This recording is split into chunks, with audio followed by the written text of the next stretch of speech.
আজ 15ই আগস্ট।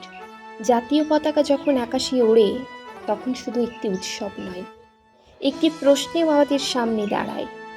আমরা কি সত্যিই সেই স্বাধীনতার মর্যাদা রাখতে পেরেছি, যার জন্য অসংখ্য মানুষ নিজের জীবনকে উৎসর্গ করেছিলেন?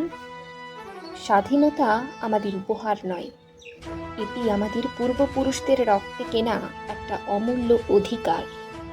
তাই স্বাধীনতার প্রকৃত মূল্য বোঝা আমাদের প্রত্যেকের দায়িত্ব। 2026 সালে দাঁড়িয়ে ভারত অনেক দূর এগিয়েছে। আজ আমরা বিশ্বের অন্যতম বৃহৎ অর্থনীতি, মহাকাশ গবেষণার নতুন সাফল্যকে অর্জন করেছি। প্রযুক্তি ও ডিজিটাল ব্যবস্থা বিশ্বে নিজেদের পরিচয় তৈরি করেছে। আমাদের তরুণীরা বিজ্ঞান, খেলাধুলো, শিল্প, শিক্ষা প্রতিটা ক্ষেত্রেই দেশের নাম উজ্জ্বল করেছি।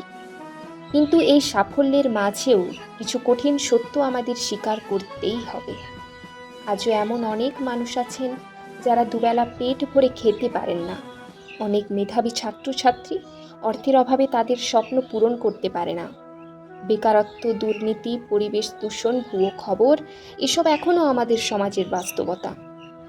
আমরা স্বাধীন, কিন্তু যদি একজন মানুষ ভয়ে নিজের মত প্রকাশ করতে না পারে, যদি একটি মেয়ে রাতে নিরাপদে বাড়ি ফিরতে না পারে, যদি ধর্ম, ভাষা বা জাতির কারণে মানুষ মানুষকে ঘৃণা করে, তবে আমাদের স্বাধীনতার যাত্রা এখনও অসম্পূর্ণ। বন্ধুগণ, দেশের ভবিষ্যৎ শুধু সরকারের হাতে নয়, আমাদের হাতেও। কারণ আজকে ছাত্ররাই আগামী দিনের বিজ্ঞানী, শিক্ষক, ডাক্তার, সৈনিক, বিচারপতি, প্রশাসক এবং দেশের নেতা। দেশপ্রেম মানে শুধু সামাজিক মাধ্যমে একটি পোস্ট করা নয়, শুধু পতাকা হাতে ছবি তোলা নয়।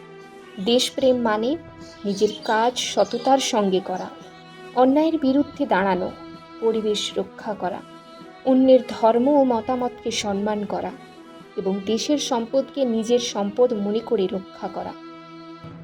আজ আমরা যদি একটা গাছ লাগাই, একজন অসহায় মানুষের পাশে দাঁড়াই, পরীক্ষায় নকল না করি, ঘুষ না দিই বা না নিই, সত্যি কথা বলার সাহস রাখি, তাহলে আমরা সত্যিকারের স্বাধীনতার সম্মান রাখব।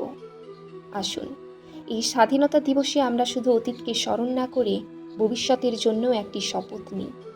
আমরা এমন একটা ভারত গড়ব যেখানে উন্নতি হবে সবার জন্য, শিক্ষা পৌঁছাবে প্রতিটা ঘরে, নারী পুরুষ সমান সম্মান পাবে, ধর্ম হবে ভালোবাসার, আর মানুষের পরিচয় হবে তার মানবতা।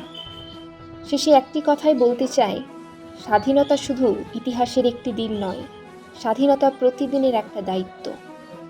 যেদিন প্রতিটা ভারতীয় সম্মান, ন্যায়, নিরাপত্তা ও সমান সুযোগ নিয়ে বাঁচতে পারবে, সেদিনই আমরা স্বাধীনতা পূর্ণতা পাব।